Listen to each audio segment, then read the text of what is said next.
Hello tout le monde, j'espère que vous allez bien. Je suis ravie de vous retrouver dans cette vidéo où je vais vous partager mes 5 projets qu'il faut faire en couture pour débuter. Alors bien entendu, il y en a d'autres, mais personnellement, je vous partage ce que moi je préfère et ce que j'ai préféré faire, surtout quand j'ai commencé à coudre. Pourquoi je fais cette vidéo? Tout simplement parce que je sais que la couture peut effrayer. Je sais que parfois, tout simplement, déjà, on voit la machine à coudre et déjà là, on se dit, il y a déjà une machine à coudre avec un enfilage au-dessus, un enfilage en dessous, une canette, un boîtier, de la tension, une aiguille, 50 000 aiguilles en plus, donc voilà. Donc déjà là, la couture fait peur, je peux comprendre, hein. Éventuellement, là, je vous comprends. Mais, à côté de ça, une fois que vous savez enfiler la machine, que vous savez enfiler la canette, enfin que vous connaissez vraiment l'anatomie, je vais dire entre guillemets, de la machine à coudre et que vous savez l'utiliser, du moins que vous savez la mettre en marche, vous ne savez pas toujours par quoi commencer comme projet. Alors effectivement, il y a des personnes qui me disent, bah écoute, moi voilà, je souhaite me lancer dans les vêtements directement. C'est quelque chose que vous pouvez faire, bien sûr, si vous êtes au taquet, vous pouvez vraiment y aller, mais si vous voulez commencer en douceur, eh bien à ce moment-là, il faut commencer par des plus petits projets. Donc moi, dans cette vidéo, j'ai sélectionné 5 projets et dans lesquels vous allez trouver différentes techniques, donc c'est-à-dire que c'est des techniques qui vous serviront même pour après. Attention, alerte, dans cette vidéo, il y aura un jeu concours, ce jeu concours consistera à ce que vous soyez très attentif à la vidéo parce qu'au cours de celle-ci, je vais vous poser une question. Vous devrez y répondre dans les commentaires et ensuite, je sélectionnerai toutes les réponses plutôt qui sont bonnes, donc les bonnes réponses à la question que j'aurai posée au courant de cette vidéo. Et ensuite, je ferai un tirage au sort parmi ces personnes-là qui auront les bonnes réponses et la personne pourra gagner un patron PDF au choix qui se trouve sur la boutique Enjoy Couture. Alors, soyez bien attentifs, c'est parti, on commence la vidéo. Premier accessoire que vous pouvez coudre, c'est pas des moindres, on s'en sert, un gant de toilette. Donc, pourquoi un gant de toilette? Moi ici, c'est un gant de toilette qui a une forme un petit peu arrondie. Chose qui n'est pas obligatoire. Vous pouvez bien sûr le faire de façon rectangulaire, de façon traditionnelle. Alors, pourquoi un gant de toilette? Tout simplement, je vais vous montrer, parce qu'en fait, un gant de toilette, vous n'aurez que 2 coutures à faire. Donc, si vous faites un avec un arc de cercle, vous aurez tout simplement la couture d'arc de cercle à faire et ensuite l'ourlet du bas. C'est tout, c'est vraiment tout ce que vous aurez à faire. Par contre, si vous avez un qui est carré, donc au niveau du point technique dans l'arrondi, c'est de bien faire l'arrondi. Par contre, au niveau du gant de toilette qui sera donc rectangulaire, et bien à ce moment-là, comme vous avez des angles, vous aurez un point technique supplémentaire qui sera le point pivot. Alors, vous avez également la technique de bien replier tout simplement l'ourlet et de le piquer à la bonne dimension. Donc là, vous avez à peu près 2 voire 3 techniques en fonction de la forme que vous allez choisir pour le gant de toilette, juste en un seul ouvrage qui va vous prendre, à tout casser, on va dire, grand maximum 10 minutes.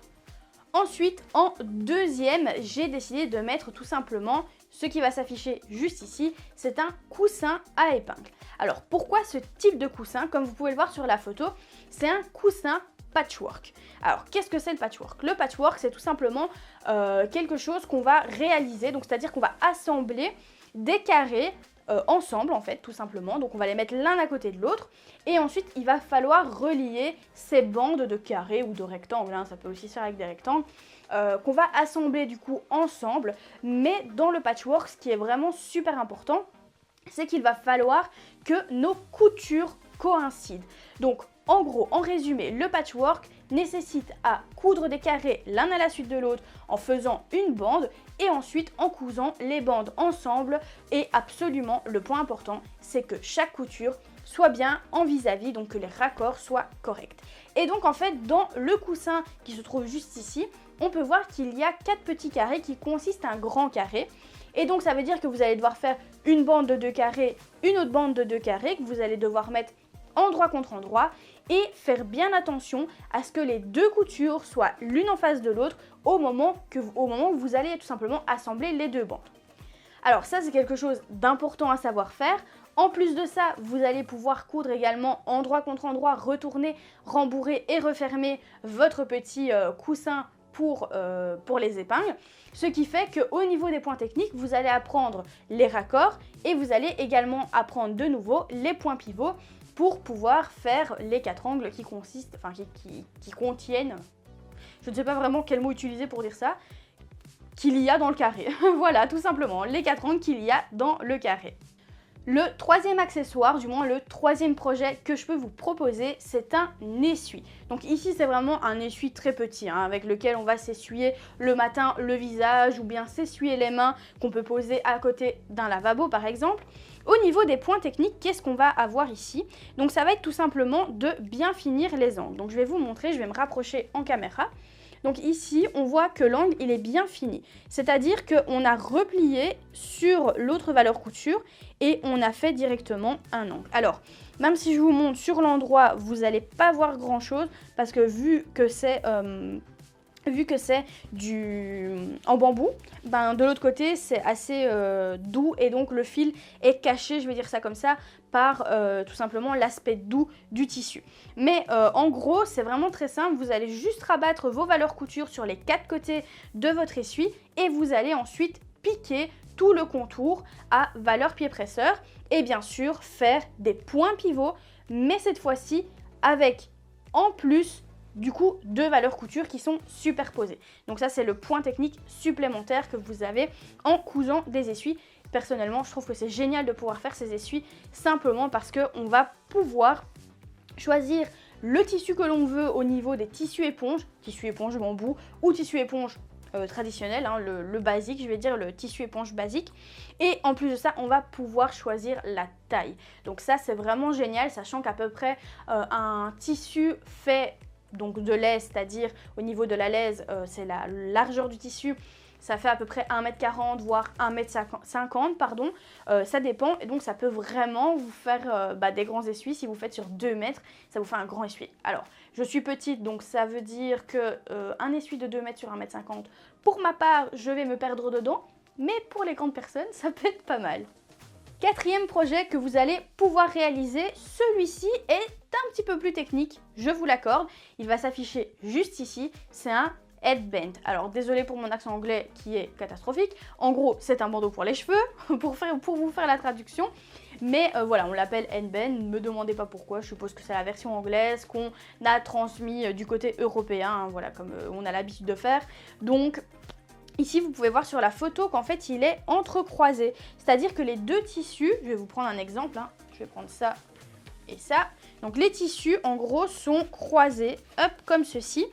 Et donc, en fait, ça vous fait comme un croisillon, vous voyez, comme ça. Et en plus de ça, le tout est relié par un élastique. Donc ça veut dire que vous allez devoir coudre les bandes, vous allez devoir les croiser, vous allez devoir coudre une bande où vous allez devoir passer votre élastique à l'intérieur et vous allez devoir assembler le tout.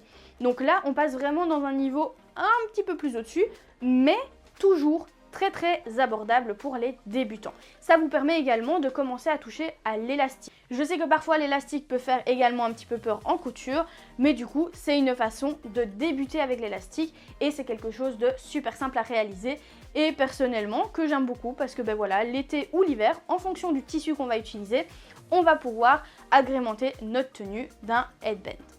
Petite question pour les personnes qui ont bien suivi, la question pour le jeu concours, c'est donc qu'est-ce qu'un patchwork? Alors je vous laisse mettre ça dans les commentaires et on continue avec la vidéo.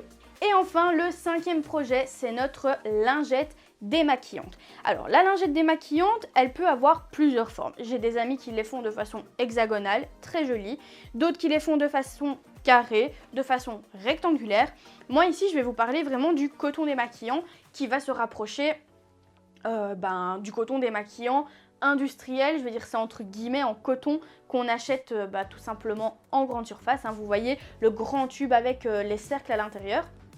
Eh bien, c'est vraiment celui qui va s'en rapprocher le plus. Il est un peu plus grand parce que coudre un rond, c'est déjà pas évident, mais alors plus il est petit, moins ça l'est.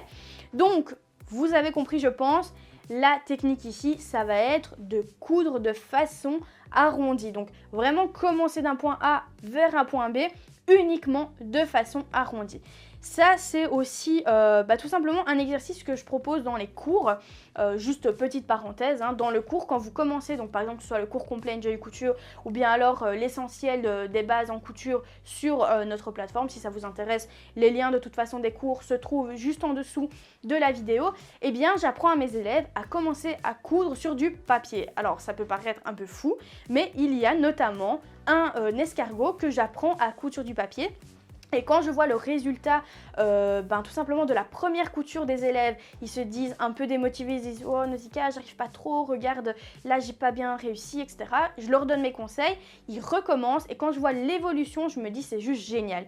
Et donc une fois qu'ils ont réussi à faire ça, ils peuvent passer sur ce genre de lingette et donc là, ils vont appliquer les techniques que j'ai partagées dans le cours sur papier, mais au travers du tissu. Et donc là, en conséquence, avoir quelque chose de bien plus concret que coudre sur du papier, mais il faut y passer et donc ça c'est vraiment un très bon exercice pour apprendre à coudre les courbes et à coudre en rond. Voilà, je vous ai présenté les 5 projets pour débuter dans la couture. Dites-moi dans les commentaires si vous aussi vous avez commencé peut-être par certains des projets que j'ai présentés ou encore si vous allez réaliser certains des projets que je viens de vous présenter. N'hésitez pas également à laisser un pouce vers le haut si cette vidéo vous a plu tout simplement. Et si vous voulez le tuto de certains peut-être tout simplement accessoires que je vous ai présentés, dites-le moi également dans les commentaires. Et n'oubliez pas également de répondre à la question que je vous ai posée il y a maintenant un petit moment.